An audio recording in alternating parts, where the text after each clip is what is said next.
Hello दोस्तों, स्वागत है आप सभी का एक बार फिर से हमारे यूट्यूब चैनल एजुकेशन हेवन में। दोस्तों, जैसा कि हमने कहा था कि हम लोग बहुत जल्द साइंस के बहुत इंपॉर्टेंट क्वेश्चंस जो कि 2018 के एग्ज़ाम में पूछे गए थे और एनसीईआरटी के बुक से उससे रिलेटेड उन सभी क्वेश्चनों से रिलेटेड सभी प्रश्नों को लाएंगे। और बहुत पहले ही मैंने बोला था कि 1 तारीख से लाऊंगा, बट किसी प्रॉब्लम के कारण मैं क्वेश्चंस को नहीं ला पा रहा था। ठीक है, तो अब मैं आप सबको डेली के डेली साइंस के वो सभी क्वेश्चंस को प्रोवाइड करवाऊंगा। तो चलिए देर ना करते हुए एक एक करके हम लोग एक एक करके सारे क्वेश्चन का हल करते हैं और उससे रिलेटेड जो भी पॉइंट्स होंगे वो सभी के सभी मैं करवाऊंगा। तो यहाँ पर देखिए 2018 के 18 में पूछे गए इंपॉर्टेंट क्वेश्चन जो भी एग्ज़ाम में पूछे गए थे, प्लस एनसीईआरटी बुक के उनसे रिलेटेड पॉइंट्स को करवाऊँगा। तो चलिए एक एक करके स्टार्ट करते हैं।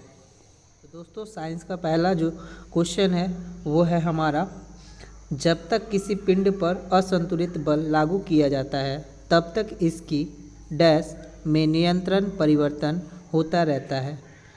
तो ऑप्शन नंबर ए है भार, ऑप्शन बी है द्रव्यमान, ऑप्शन सी आकृति, ऑप्शन डी चाल। तो दोस्तों इसका आंसर जो है ऑप्शन डी चाल हो जाएगा राइट आंसर। ठीक है, और इससे इम्पॉर्टेंट पॉइंट्स मैं बता दूं, न्यूटन के गति के दूसरे नियम के अनुसार किसी वस्तु के संवेग के परिवर्तन की दर बल की दिशा में लागू बल के समानुपाती होता है। ठीक है, यानी कि F इक्वल टू हो जाएगा एम ए। F जो है हमारा बल है, M जो है द्रव्यमान होगा और A जो होगा वो त्वरण होगा। ठीक है, तो यहाँ से ये भी क्वेश्चन पूछा जाता है जो कि मैंने आप लोगों को बता दिया। चलिए अगला क्वेश्चन देखते हैं। ये रहा अगला क्वेश्चन, निषेचित अंडा युग्मज किसमें समाविष्ट हो जाता है? ऑप्शन नंबर ए अंडाशय, ऑप्शन नंबर बी गर्भाशय, ऑप्शन सी योनि, ऑप्शन डी गर्भाशय ग्रीवा। तो इसका आंसर हो जाएगा ऑप्शन नंबर बी गर्भाशय। ठीक है, और इससे रिलेटेड कोई एक और क्वेश्चन पूछा जा सकता है कि निषेचित होता क्या है? तो निषेचन होता क्या है? तो इसका आंसर होगा जंतुओं में। दोस्तों मैं इतना मेरे पास स्पेस नहीं है, उतना साधन नहीं है कि मैं आपको हर एक चीज़ लिख के दिखा पाऊँ। ठीक है, तो मैं आपको बोल देता हूँ, आप नोट कर लेना। इससे रिलेटेड जो भी पूछे जाएंगे, हर क्वेश्चन से जो रिलेटेड पूछे जाएंगे, जो लिखने के लिए मेरे पास स्पेस रहेगा वो मैं लिख के बता दूंगा। जो इस स्पेस नहीं होगा लिख के बताने के लिए, उसके लिए मैं आप सभी को बोल दूंगा, आप लोग नोट कर लेना। ठीक है, तो निषेचन जो होता है वो जंतुओं में मादा के अंडाणु और नर के शुक्राणु मिलकर एकाकर जो हो जाते हैं और एक नए जीव का सृजन करते हैं, इसे निषेचन कहते हैं। ठीक है, चलिए अगला क्वेश्चन देख लेते हैं।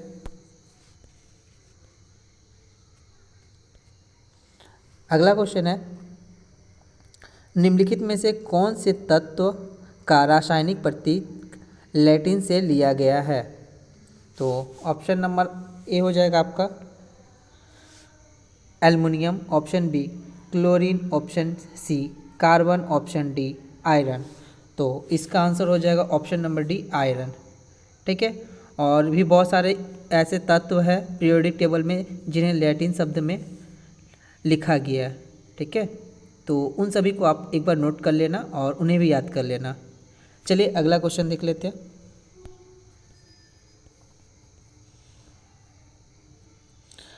दोस्तों अगला क्वेश्चन है, कोई बल 1 kg पिंड की गति को 4 मीटर पर सेकंड से 8 मीटर पर सेकंड तक बढ़ा दे, बल द्वारा किया गया कार्य क्या होगा?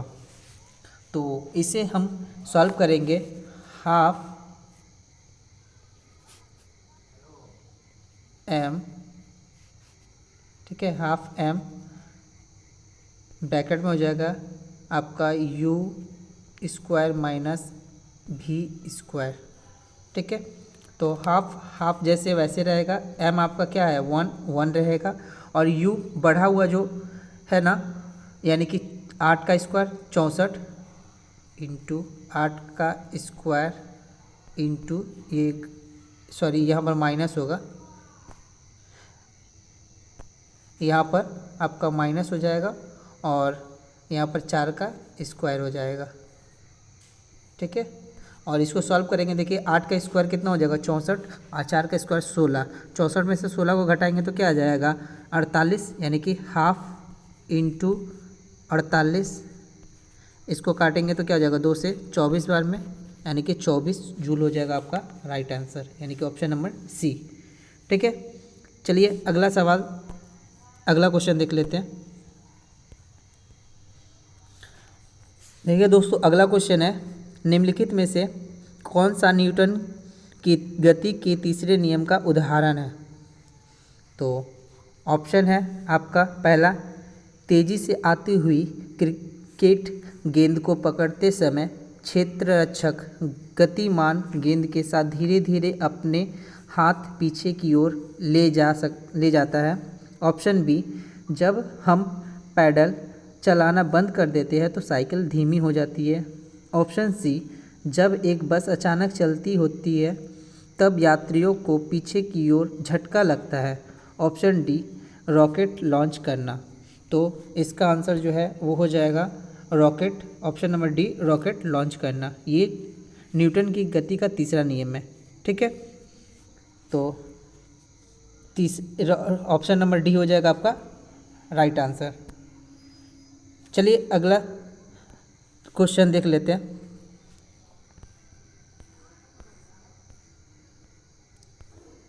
अगला क्वेश्चन है, किसी वस्तु पर कार्य करने वाले बल को डैश के रूप में जाना जाता है। ऑप्शन ए द्रव्यमान, ऑप्शन बी त्वरण, ऑप्शन सी आवेग, ऑप्शन डी भार। तो इसका आंसर जो है वो आपका हो जाएगा डी भार, ऑप्शन नंबर डी भार। ठीक है, चलिए अगला क्वेश्चन देख लेते हैं।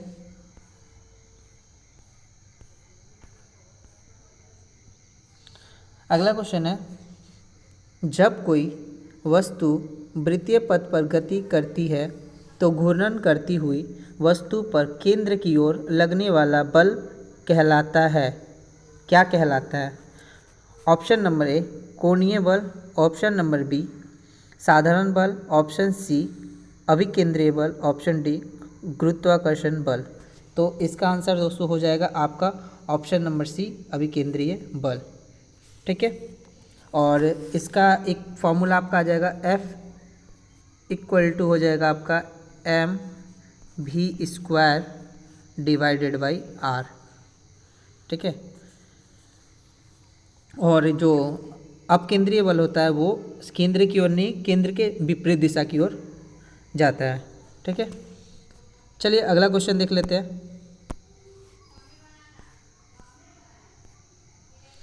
अगला क्वेश्चन है, तो ये रहा अगला क्वेश्चन, निम्न में से कौन सा विकल्प उस लवण का उदाहरण है जिसके जलीय विलय का pH मान 7 से कम होता है। Option number A sodium carbonate, option B sodium bicarbonate, option C sodium chloride, option D ammonium chloride. दोस्तों इसका आंसर जो है आपका ऑप्शन नंबर डी हो जाएगा राइट आंसर। ठीक है, इसका जो pH वैल्यू होता है वो 7 से कम होता है। सोडियम कार्बोनेट का कितना होता है 11.6, सोडियम बाइकार्बोनेट का होता है 8.5, सोडियम क्लोराइड का होता है आपका 7 और अमोनियम क्लोराइड का जो होता है वो 7 से कम होता है, यानी कि 7 से कम होता है। तो ऑप्शन नंबर डी हो जाएगा आपका राइट आंसर। ठीक है, अमोनियम क्लोराइड का होता है 4.6 से 6 के बीच, ये हो जाएगा अमोनियम क्लोराइड का। ठीक है, और यहाँ पर एक चीज़ और पूछा जाता है कि 7 जो होता है जिसका pH वैल्यू 7 होता है उसे हम क्या कहते हैं। तो जिसका pH वैल्यू 7 से पहले अधिक से बताता हूँ, जिसका pH वैल्यू 7 से अधिक होता है, 7 प्लस होता है, उसे हम क्षार बोलते हैं। जिसका 7 होता है उसे हम न्यूट्रल बोलते हैं, न्यूट्रल कहते हैं। और जिसका pH वैल्यू 7 से कम होता है 7 से कम होता है उसे हम अम्ल बोलते हैं। ठीक है, ये भी क्वेश्चन यहाँ पर बनता है। ठीक है, तो आप ये सब पूरा नोट कर लेना अच्छे से नोटबुक में, ताकि आपको इससे कोई भी क्वेश्चन पूछे यहाँ से तो आप आसानी से बता सको। चलिए अगला क्वेश्चन देख लेते हैं।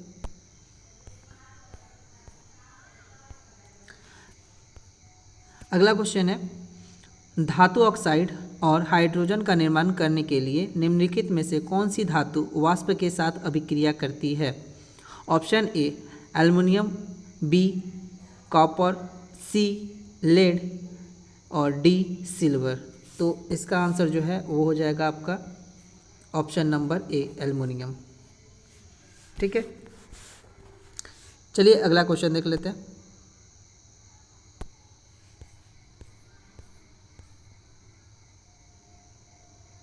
अगला क्वेश्चन है, निम्नलिखित में से क्या ठोस, द्रव्य और गैस तीनों रूप में पाया जाता है? दोस्तों ये क्वेश्चन बहुत इंपॉर्टेंट है, क्योंकि ये आरआरबी ग्रुप डी का बहुत सारे पेपरों में मैंने देखा ये इस क्वेश्चन को रिपीट होते हुए। ठीक है, तो आप इसे अच्छे से नोट कर लेना, क्योंकि ये क्वेश्चन 3-4 बार से ज़्यादा बार पूछा गया है।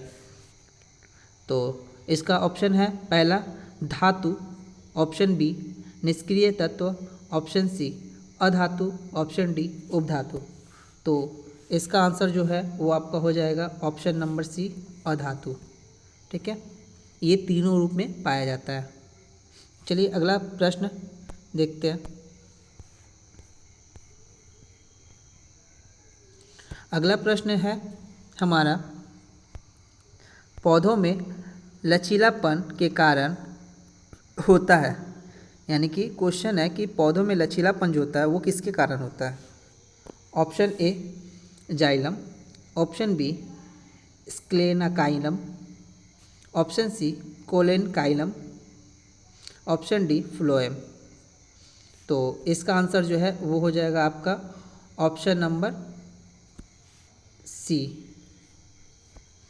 कोलेनकाइलम। ठीक है, इसके कारण पौधों में लचीलापन होता है। चलिए अगला प्रश्न देख लेते हैं।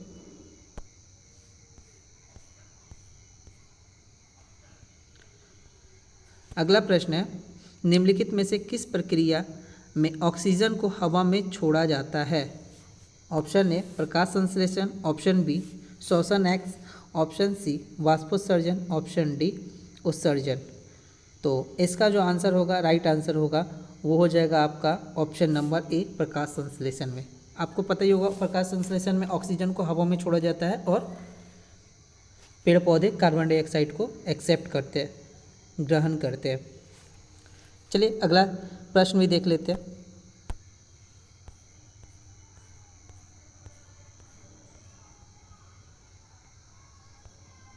अगला प्रश्न है, निम्नलिखित में से कौन सा जंतु गर्म रक्त वाला होता है? ऑप्शन ए कबूतर, ऑप्शन बी मछली, ऑप्शन सी मेढक, ऑप्शन डी मगरमच्छ। तो इसका आंसर हो जाएगा ऑप्शन ए कबूतर। कबूतर का जो रक्त होता है वो गर्म होता है, और मछली का जो रक्त होता है वो ठंडा होता है, मेढक का भी ठंडा होता है, मगरमच्छ का भी ठंडा होता है, और कबूतर का रक्त गर्म होता है। ठीक है, चलिए अगला प्रश्न देख लेते हैं। अगला प्रश्न है, आधुनिक आवर्त सारणी में कौन से समूह के तत्व का बाहरी कोश पूर्ण होता है? Option A 16, option B 17, option C 18, option D 15। तो इसका आंसर हो जाएगा आपका ऑप्शन नंबर सी, यानी कि 18। 18 में जो होता है वो बाहरी कोश पूर्ण होता है, और इस ग्रुप को हम अक्रिय गैस भी कहते हैं। ठीक है, शून्य ग्रुप भी कहते हैं, अक्रिय गैस ग्रुप भी कहते हैं। चलिए अगला प्रश्न देख लेते हैं।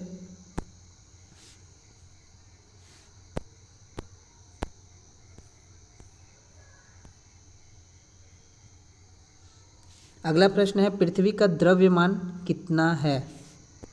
Option A 6 × 10⁻⁻23 kg, option B 6 × 10⁻⁻24 kg, option C 6 × 23 ये पावर है, ये जो देख रहे हो ना आप, ये सभी पावर है, ठीक है। ये 10 के ऊपर 23 पावर है और ये 6 के ऊपर 24 पावर है, ये सभी पावर है, ठीक है।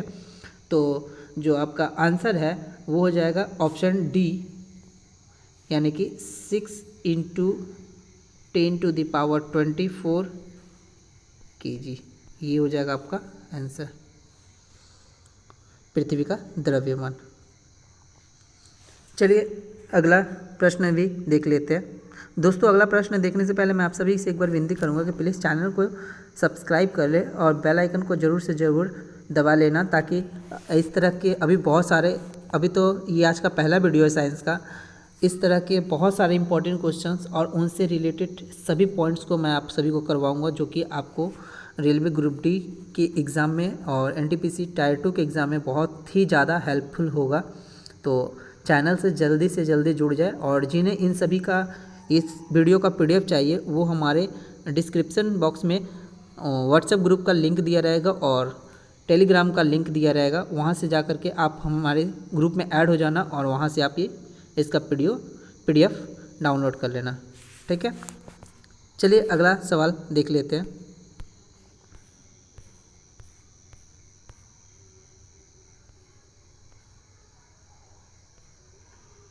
अगला सवाल है, निम्नलिखित में से कौन सा जानवर प्राधानी उत्पन्न कर सकता है?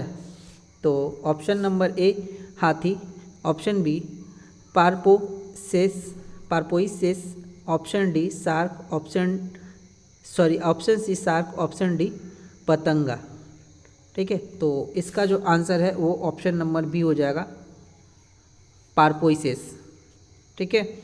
और प्राश्रव्य, यहाँ से भी कुछ क्वेश्चन पूछे जाते हैं कि प्राश्रव्य तरंगे कितने से कितने के बीच में। मैं शुरू से बता देता हूँ। देखिए, जो पहले अश्रव्य तरंगे होते हैं, अश्रव्य तरंगे होते हैं, वो होते हैं आपका 20 से कम,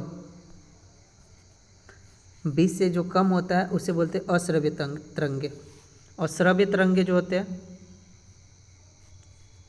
श्रव्य तरंगे जो होते हैं वो आपका होता है 20 से 20,000, ठीक है।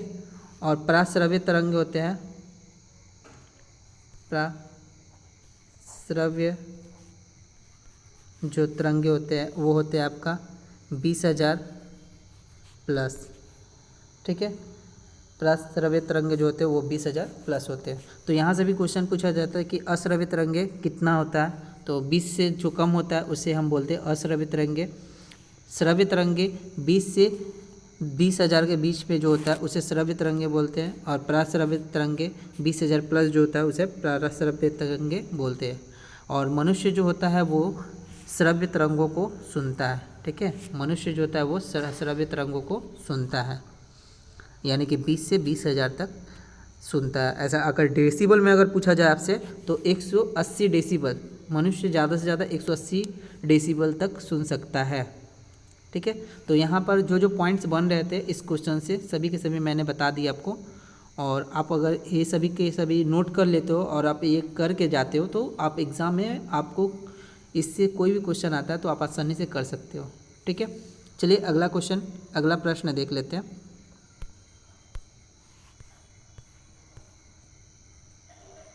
अगला प्रश्न है, निम्नलिखित में से किस माध्यम में ध्वनि की गति सर्वाधिक होती है?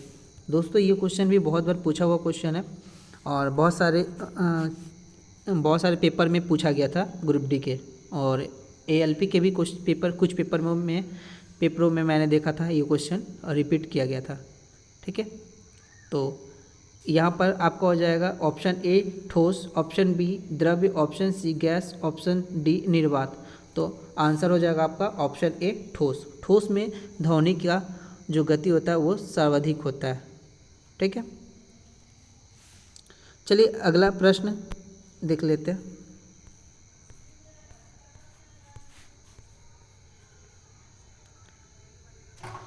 अगला प्रश्न जो है दोस्तों वो हमारा ये इनकम्प्लीट है, तो इसे मैं लेना नहीं चाह रहा था, बट मैं आप लोगों को दिखाना चाह रहा था कि बहुत सारे पेपर में मैंने देखा कि इनकम्प्लीट क्वेश्चंस को रेलवे की तरफ से डाला गया था, जिसका नॉर्मलाइजेशन में अच्छा मार्क्स दिया गया था। तो ये जो सवाल है वो इनकम्प्लीट है, तो ये तो कराऊंगा ही नहीं, ये सवाल ही इनकम्प्लीट है। ठीक है, चलिए अगला सवाल देख लेते हैं।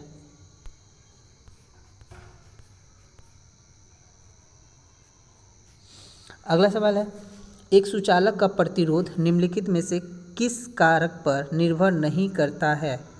ठीक है, किस कारक पर निर्भर नहीं करता है। ऑप्शन ए लंबाई, ऑप्शन बी पदार्थ, ऑप्शन सी दाब, ऑप्शन डी अनुप्रस्थ भाग का क्षेत्रफल।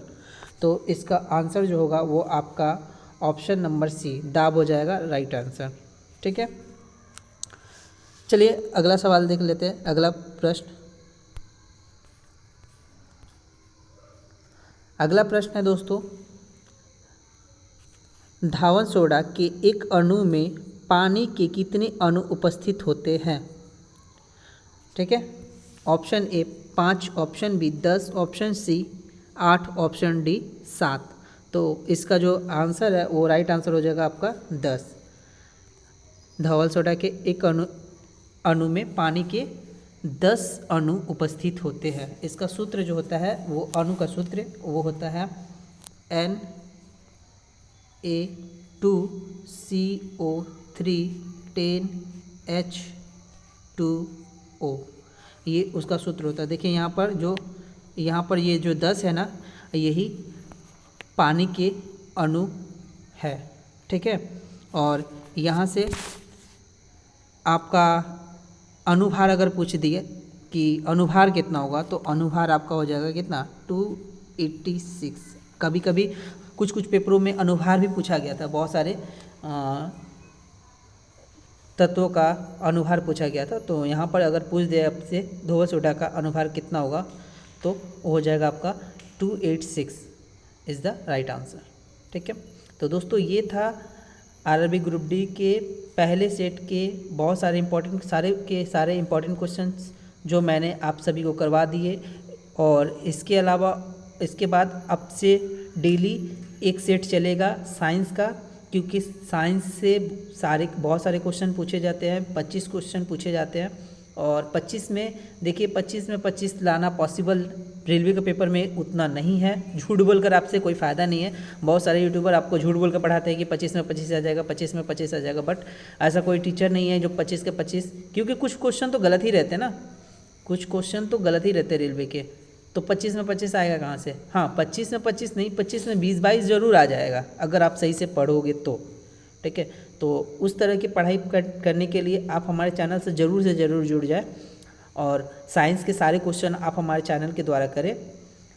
उसके बाद आपका नंबर अगर अच्छा नहीं आएगा तो आप मुझे कमेंट्स करके ज़रूर बताना। लेकिन मैं चैलेंज करता हूँ कि आप अगर हमारे चैनल से जुड़ रहे हैं तो साइंस में आप कम से कम अगर अच्छा कर दो, ये आपके ऊपर डिपेंड करता है कि आप कितना कर रहे हो। आप वीडियो देखे, स्किप करके देखे, जैसे तैसे देखे, तो आपका नंबर ठीक ठाक नहीं आएगा। आप वीडियो देख रहे हो, अच्छे से कर रहे हो, तो आपका 20-22 ज़रूर आ जाएगा। ठीक है, तो चलिए मिलते हैं अगले वीडियो में। तब तक के लिए आप सभी का बहुत बहुत धन्यवाद, और वीडियो को अपने दोस्तों के साथ ज़्यादा से ज़्यादा शेयर करें। धन्यवाद।